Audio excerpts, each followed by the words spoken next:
السلام علیکم ورحمۃ اللہ وبرکاتہ۔ انشاءاللہ آج ہم دیکھیں گے صبح و شام کے اذکار کی اہمیت۔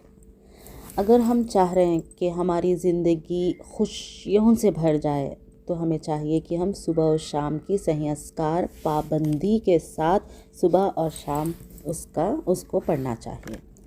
نبی کریم صلی اللہ علیہ وسلم کی زندگی سے اذکار کی اہمیت کسی سے پوشیدہ نہیں ہے۔ آپ صلی اللہ علیہ وسلم کثرت سے اس کا اہتمام فرمایا کرتے تھے۔ نبی صلی اللہ علیہ وسلم روزانہ صبح و شام کے جو اذکار ہے وہ ادا کیا کرتے تھے۔ اس عظیم سبب سے ہم میں کئی اکثریت آج غفلت کا شکار ہے، کیونکہ وہ اس کے فوائد و ثمرات سے ناآشنا ہیں۔ ذیل میں انشاءاللہ اذکار کے فوائد ذکر کیے جائیں گے اور ساتھ ہی اذکار کا وقت اور اس وقت کی اہمیت کا انشاءاللہ تذکرہ بھی کیا جائے گا، تاکہ ہم سب کو اس کا شوق پیدا ہو اور اس کی اہمیت کا بھی اندازہ ہو سکے۔ اذکار کے فوائد۔ اذکار پڑھنے سے روزانہ کی تکلیفوں سے نجات کا ذریعہ ہے انشاءاللہ۔ اذکار کاموں میں آسانی کا ذریعہ بھی ہے بِإِذْنِ اللہ۔ اذکار کی پابندی کرنے میں ہمارے لیے نبی کریم صلی اللہ علیہ وسلم اسوہ ہے۔ اذکار اللہ سبحانہ و تعالیٰ کی ہزارہ نعمتوں پر شکر کا ذریعہ ہے، یعنی بہت ساری نعمتوں پر شکر کا ذریعہ ہے۔ اللہ سبحانہ وتعالیٰ ہمیں اتنی نعمتیں دی ہیں تو ہم اذکار پڑھ کر اللہ کی بہت ساری نعمتوں پر ہم شکر ادا کر رہے ہیں۔ سبحان اللہ۔ اذکار اللہ سے وعدہ اور عہد کی تجدید ہے، یعنی اس کا وہ رینیول ہے۔ اذکار روحانی غذا ہے۔ اذکار جس سے تھکان، بزدلی اور جو عدم سکون، یعنی جو چیز کے پاس سکون نہیں ہے وغیرہ، یہ سب دور کر دیتی ہے اذکار پڑھنے سے بِإِذْنِ اللہ۔ اذکار سے یہ احساس پیدا ہوتا ہے کہ دنیا چند روز کی ہے اور آخرت کی زندگی ہی باقی رہنے والی ہے، اور اذکار سے توحید الوہیت کا قیام اور شرک پر کاری ضرب ہے، یعنی زبردست مار ہے شرک پر الحمدللہ۔ اور اذکار اللہ پر توکل اور معبودان باطل سے بیزاری کا بھی اعلان ہے۔ اذکار شیطان کے وسوسوں سے بچنے کا ذریعہ ہے بِإِذْنِ اللہ۔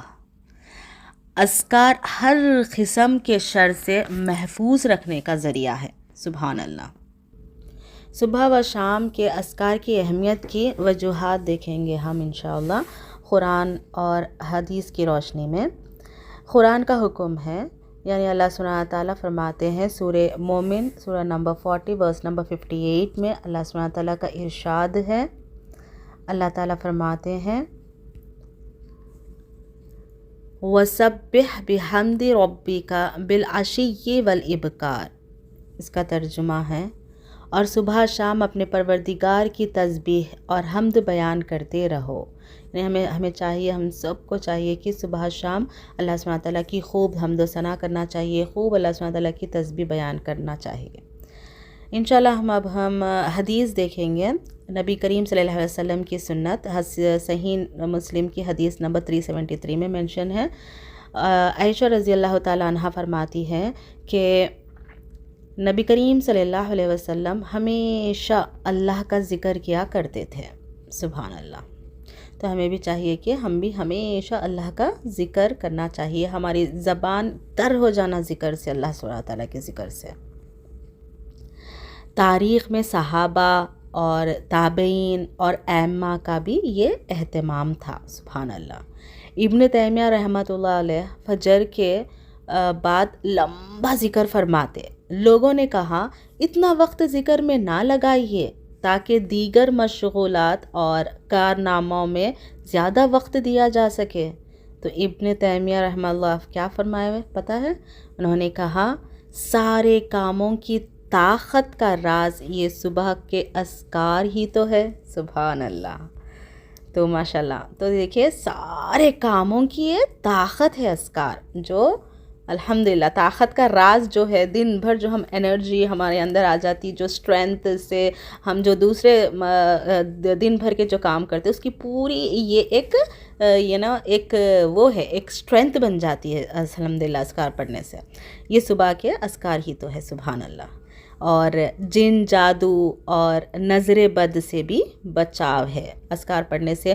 کوئی جن یا پھر جادو یا پھر نظر بد جو ہے، جو بری نظر سے ایسا تو یہ سارے چیزوں ان سے بچاؤ ہے. اذکار پڑھنے سے ہم اللہ کی حفاظت میں آ جاتے اور ان سب کا کسی کا بھی افیکٹ نہیں ہوتا الحمدللہ. اور صحیح ابن 784 میں بھی مینشن ہے. ابی بن کعب رضی اللہ تعالیٰ عنہ نے ایک جن سے پوچھا، وہ کون سی چیز ہے جو ہمیں تم سے محفوظ رکھے گی؟ اس جن نے جواب میں کہا، آیت الکرسی. اگر تم اسے صبح پڑھو گے تو شام تک ہم سے محفوظ کر دیے جاؤ گے، اور اگر شام میں پڑھو گے تو صبح تک ہم سے محفوظ کر دیے جاؤ گے. سبحان اللہ. تو دیکھیے الحمدللہ یہ اذکار ہمارے زندگی میں پابندی سے صبح شام کتنے منٹ لگتے، بہت بولے تو 10 منٹ 15 منٹ سے زیادہ نہیں ہوتا الحمدللہ. تو اس کو ہم اپنے روٹین میں لا لیے تو انشاءاللہ اس کے بہت سارے ہم فوائد ہم حاصل کر سکتے ہیں. صبح و شام کے اذکار کا اب ہم وقت دیکھیں گے. ٹھیک ہے، صبح کے اذکار کا وقت فجر کی نماز کے بعد سے شروع ہوتا ہے اور سورج طلوع ہونے سے پہلے تک ہوتا ہے. ٹھیک ہے، سورج طلوع ہونے سے پہلے تک. اور شام کے جو اذکار کا جو وقت ہے وہ عصر کی نماز کے بعد سے سورج کے غروب ہونے سے پہلے تک ہوتا ہے الحمدللہ.